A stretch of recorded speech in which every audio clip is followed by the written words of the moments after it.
Bonjour chers téléspectateurs, je me nomme Moussa Sabali, dit étudiant noir. Aujourd'hui, nous sommes là pour vous présenter 7 expressions françaises et leur signification. Je pense que après cette vidéo, vous n'aurez pas de difficultés à comprendre certaines expressions françaises. Je suis accompagné de ma collègue Fatoumata Diallo qui va prendre le relais. Bonjour chers téléspectateurs, je réponds au nom de Fatoumata Diallo, étudiante en administration économique et sociale à l'Université virtuelle du Sénégal, rattachée à l'ENO de Kolda. Nous sommes là aujourd'hui pour vous parler de cette expression française. Donc, sans plus tarder, M. Sabali, nous allons commencer par la première expression, à savoir qui fait, c'est-à-dire qui fait quelque chose. Pouvez-vous nous expliquer cette expression? Merci Fatoumata. Qui fait quelque chose, ça veut dire aimer quelque chose, avoir passion de quelque chose. Par exemple, quand je dis j'aime Pierre ou bien j'aime Poète Baldé, en tout cas c'est aimer quelque chose, aimer un objet ou bien aimer une personne.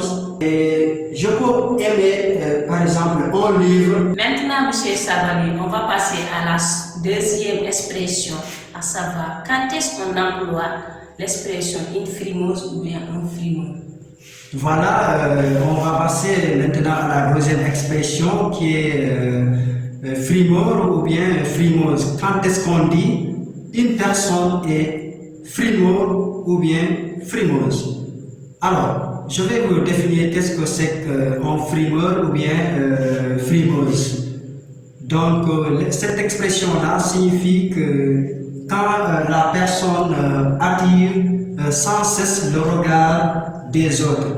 Par exemple, une personne qui s'habille très magnifiquement et qui vient devant une foule pour passer là-bas et comme on le dit, faire des copes, c'est-à-dire cette personne-là est en train de frimer et on l'appelle une personne frimeuse et c'est un frime. Voilà la troisième expression, à savoir bousiller quelque chose. Apportez-nous quelques explications sur cela. Voilà, merci. On va passer à l'expression numéro 3 qui est bousiller quelque chose. Alors, bousiller quelque chose signifie abîmer, cacher quelque chose. Je donne un exemple. Détruire. Voilà, détruire. Quand je dis par exemple, ce jeune homme-là a bousillé son fric en le faisant tomber par terre. C'est-à-dire qu'il a perdu son argent en le faisant tomber par terre. Il a bousillé son fric. Voilà, nous allons passer à la fameuse expression qui est couper la cible à quelqu'un. Voilà, M. Sabali, expliquez-nous. Voilà la quatrième et fameuse expression que j'aime beaucoup, couper la cible à quelqu'un. Alors, couper la cible à quelqu'un signifie dire ou faire quelqu'un ou bien, en tout cas, dire ça à quelqu'un de façon que cette personne-là n'aura plus rien à dire ensuite, c'est-à-dire lui freiner. Je donne un exemple. Je lui ai raconté ses bêtises, ça lui a coupé la chic. Donc, si je comprends bien, c'est faire dire la personne à ne plus avoir des idées à la suite. C'est-à-dire, quand tu dis cela à une personne, quand tu lui coupes la chic, cette personne-là n'aura plus rien à dire. Par exemple, tu lui as coupé l'appétit, tu lui as freiné, en tout cas tu as freiné cette personne-là de tel point que cette personne-là n'aura plus d'idée, d'argument. Par exemple, quand tu lui racontes ses bêtises, ses idiots, en tout cas tu lui as coupé la chic. L'expression suivante, à savoir mettre quelqu'un à dos, signifie quoi, M. Sabali? Merci beaucoup. On va voir maintenant la cinquième expression qui est mettre quelqu'un à dos. Alors, chers amis, mettre quelqu'un à dos ne signifie pas de lui mettre ici. c'est l'expression qui est ainsi.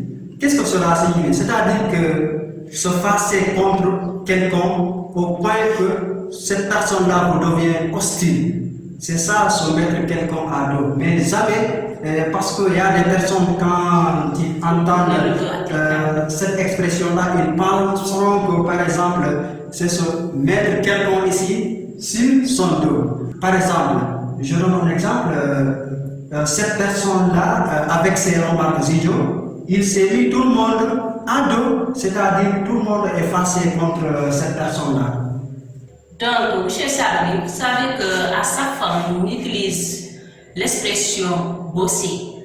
Donc, tout le temps, on ignore le contenu. Est-ce que vous pouvez apporter des explications par rapport à cela? Oui, l'expression bosser, tout le temps on entend bosser, bosser, bosser. Mais il faut comprendre que ce n'est pas, par exemple, bosser un bouton, c'est pas ça quand même. Il faut comprendre que bosser signifie travailler, bien travailler, se donner. Ouais. Donc, c'est ça la signification de bosser. Non pas bosser, c'est pas bosser quelque chose en tout cas. Tousser. Voilà, c'est pas bosser quelque chose, c'est travailler, labourer durement. Voilà, je donne un exemple. Quand je dis cet homme-là bosse tout le temps, alors ce jeune homme-là est un bosseur.